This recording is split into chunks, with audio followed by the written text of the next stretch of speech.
Germany का -0.3 है, ठीक है, Excellent. जापान का 1.6 है, पूरा यूरोप ऑलमोस्ट रिसेशन में, अमेरिका का रिसेशन में जाना 90% श्योर है, और चाइना भी रिसेशन में ऑलमोस्ट जा चुका है। जी चाइना का इकोनॉमिक आउटलुक रिवर्स हो गया है 2.3%। जी चाइना की इकोनॉमी एक बहुत बड़ा लफड़ा है। देखिए, real estate has failed, yeah. आपका बुलेट ट्रेन से failed, next to announce bankruptcy would be semiconductor industry. Semiconductor में दो चीजें हुई, एक तो जो मशीन, जो सेमीकंडक्टर चिप्स जिस पे बनते थे वो बंद हो गई, और इंपॉर्टेंट सेमीकंडक्टर चिप्स ताइवान में बनाना भी बंद हो गए। अब वो सारी मैन्युफैक्चरिंग इंडिया आ रही है। अब चाइना में जो प्रोडक्टिविटी है, कैपिटल प्रोडक्ट जिसे कहते हैं, product capital productivity, that is 0.7%। यानी कि अगर आप $8 लगाओगे तब $1 का जीडीपी बढ़ेगा, क्योंकि चाइना का जीडीपी कभी ऑर्गेनिक था ही नहीं। ये हमेशा पैसा डाल, अगर आप चाइना को जबरदस्ती किया गया। हाँ, जबरदस्ती दिखाया गया, ऑप्टिकल इल्यूजन था। China's DGP was by high capital investment and optical illusion. तभी वो हर एक को कहते रहे तुम ये पोर बनाओ, ये बनाओ, तुम्हारी कंट्री खुद चलेगी, खुद कारोबार आएगा।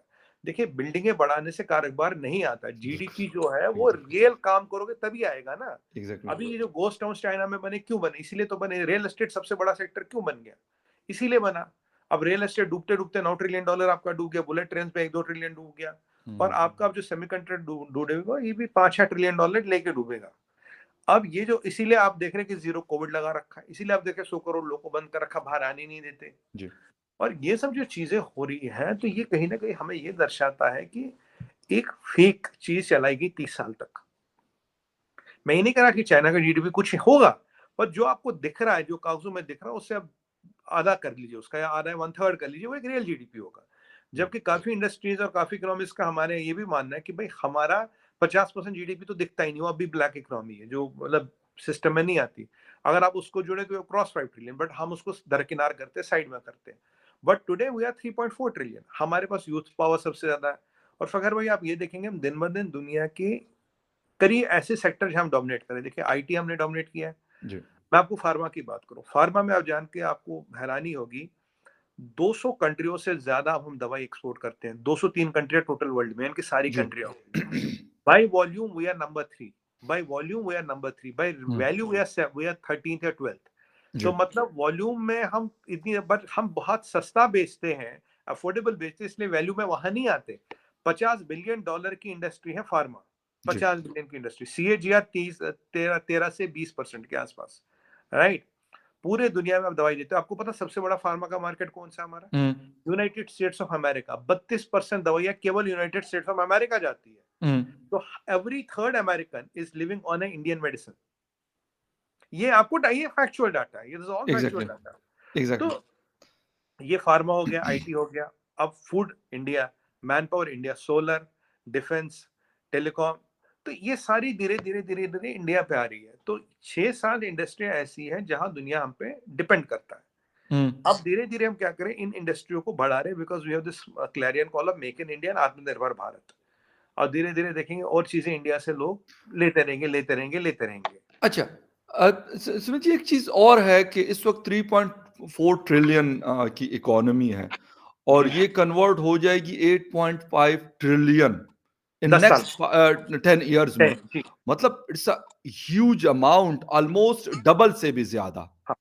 तो देखिए, मैं क्या बताता हूँ। क्या चीजें ऐसी हैं जो जिसको मतलब बूस्ट करेंगी? यकीनन ये बड़ा सेक्टर होगा जो इसको बूस्ट करेगा, ये कोई छोटी चीजों से तो हो नहीं सकता कि डबल से भी ज्यादा, 3.4 देखिए, टू 8.5। बिल्कुल बिल्कुल मफीद सवाल पूछा आपने फगर भाई।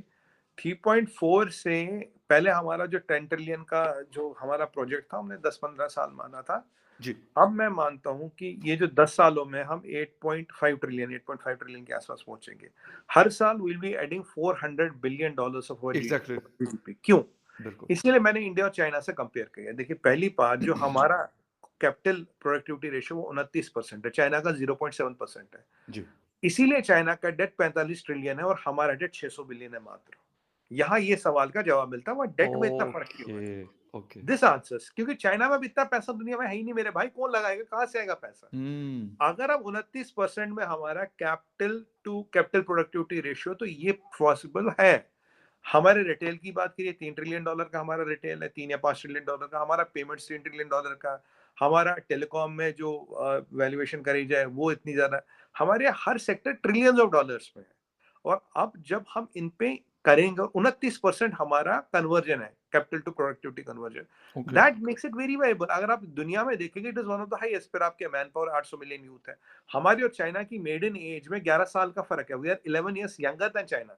ये मैं आपके शो पे कई बार बोल चुका हूँ। ओके तो ये जो और 800 मिलियन का जो यूथ पावर है, और अभी यहाँ के यहाँ डेमोक्रेसी, वो डेमोक्रेसी नहीं है। सबसे बड़ा फैक्टर वहां डेमोक्रेसी नहीं है। यहाँ की गवर्नमेंट में कोई करप्शन नहीं, कोई करप्शन स्कैम नहीं। आप देखिए लास्ट 8 साल में एक करप्शन स्कैम, आप बताइए, कोई करप्शन स्कैम नहीं, किसी एक बंदे के कोई करप्शन। ये चीजें जब कंबाइन होती है तो तब आपका एक पोटेंशियल बनता है। चाइना में इसका सारा अपोजिट है। हाईली लेवरेज इकोनॉमी है, 1 ट्रिलियन डेट सर्विसिंग कॉस्ट है, करप्शन पे करप्शन है, डेमोक्रेसी नहीं है, ट्रांसपेरेंसी नहीं है। आज देखिए हर कंपनी चाइना से बिस्तर गोल कर रही है। हम एक ऑप्टिमल फिगर लगा रहे हैं $400 बिलियन का, ज्यादा फिगर नहीं लगा रहे। We are not talking 1 trillion से बढ़ेंगे, $400 बिलियन लगा रहे हैं। और अगर हम 6.87 पर भी बढ़े तो ये फिगर अचीवेबल है। जो अच्छा जब IMF ने भी बोला अगले 10 साल हम 6 to 7% पे बढ़ेंगे। बिल्कुल, ये तो रिपोर्ट आई है बिल्कुल।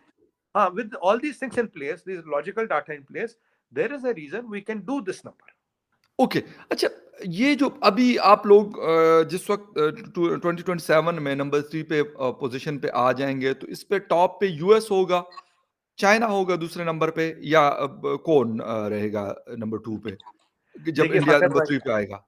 देखिए मॉर्गन स्टैनली वो नहीं कह सकता जो मैं कह सकता हूँ, क्योंकि वो जी जी, बड़ी ऑर्गेनाइजेशन। इसलिए आपसे पूछ रहा हूँ। हाँ हाँ, देखिए मेरा मानना है कि नंबर 2 पे हम होंगे, क्योंकि चाइना तब तक बिखर चुका होगा। चाइना मुझे नहीं लगता 5 साल तक खिंचेगा। देखिए ये सब चीजें बोलना, I am stretching my neck out and saying. आपको फखर भाई याद होगा, मैंने आपको आपके शो पे बोला था सबसे पहले, मैंने कहा ट्विटर का पैसा चाइना से आ रहा है। और अब जो बाइडेन ने भी वो ट्वीट किया और उस चीज को वैलिडेट किया कि चाइना के साथ एलॉन मस्क की रिलेशन स्टडी करनी पड़ेगी और इसका किससे कहाँ क्या लेना देना है। और एक इंटेलिजेंस या प्रोब, एक इंटेलिजेंस प्रोब लगाया गया on Twitter vis-à-vis national security. ये 2 चीजें इंपॉर्टेंट हुई है, और ये मैं आपको पहले बता चुका था, ये जरूर होगा और ये होने वाला है। बट अब फर्क क्या, CNN तभी बोल पाएगा जब जो बाइडेन बोलेंगे। हम थोड़ा पहले बोल देते हैं, क्योंकि देखिए उन पे कल को कोई लॉ सूट होगा, ये होगा वो होगा, समझ जाते हैं। JP मॉर्गन आपको ये नहीं बोल रहा कि अल्टीमेटली फखर भाई 2030 तक, 30 तक नहीं सॉरी 2040 से 50 का जो दशक होगा, उसमें यही रेस होगी। Will India be the number 1 economy और will United States of America be the number 1 economy? Race उस चीज की होनी है। मैं आपके कई बार शो पे पहले भी कह रहा हूँ, चाइना रेस में नहीं होगा। China can not sustain sir $45 trillion का डेट। कहां तक सस्टेन करोगे यार? लेकिन ये बिल्कुल आपका पॉइंट बड़ा वैलिड है सर, बिल्कुल मैं कहता हूं, क्योंकि आपके पास उधार का इतना पैसा है कि फिर आप कहां तक उसको सरवाइव कर सकते हैं, उसकी वजह से फिर वो मुश्किल हो जाता है। दोस्तों, भारत 2027 तक दुनिया की तीसरी सबसे बड़ी अर्थव्यवस्था बन जाएगा। रिसर्च एजेंसी मॉर्गन स्टैनली ने ये दावा किया है। उसकी रिपोर्ट में ये कहा गया है कि अगले 10 वर्षों में भारत का GDP मौजूदा $3.4 ट्रिलियन से बढ़कर 2 गुना यानी $8.5 ट्रिलियन हो जाएगा। रिपोर्ट्स के मुताबिक भारत हर वर्ष अपने GDP में $400 अरब जोड़ेगा। इससे ज्यादा GDP केवल अमेरिका और चीन की है। इसकी रिपोर्ट में आगे कहा है कि 3 मेगा ट्रेड, वैश्विक ऑफशोरिंग, डिजिटलाइजेशन और ऊर्जा संक्रमण ये 1 अरब से अधिक आबादी वाले देश में अभूतपूर्व आर्थिक विकास के लिए दृश्य स्थापित कर रहे हैं। भारत के लिए मॉर्गन स्टैनली के रिपोर्ट में कहा है कि भारत विश्व व्यवस्था में शक्ति प्राप्त कर रहा है। ये बदलाव निवेशकों और कंपनियों के लिए एक अवसर है। रिपोर्ट में आगे कहा है कि भारतीय शेयर का मार्केट कैपिटलाइजेशन दुनिया में तीसरी सबसे ज्यादा रहेगी। रिपोर्ट्स के मुताबिक भारतीय बाजार का मार्केट कैप 2032 तक $3.4 ट्रिलियन से बढ़कर $11 ट्रिलियन होने का अनुमान है। 2032 तक भारतीय बाजार का पूंजीकरण $3.4 लाख करोड़ से बढ़कर $11 लाख करोड़ हो जाएगा और ये दुनिया का तीसरा सबसे बड़ा बाजार होगा। हालांकि ये सब कुछ बेहतर घरेलू और वैश्विक माहौल के बाद ही संभव होगा। रिपोर्ट्स में कहा गया है कि इसके लिए निवेश और रोजगार के अवसर बढ़ाने को लेकर बेहतर पॉलिसी पर जोर देना होगा, जो अब भारत में दिया जा रहा है। तो दोस्तों, वीडियो कैसी लगी कमेंट सेक्शन में मुझे जरूर बताइएगा और मेरे साथ देखते रहिएगा इंडिया वेब न्यूज।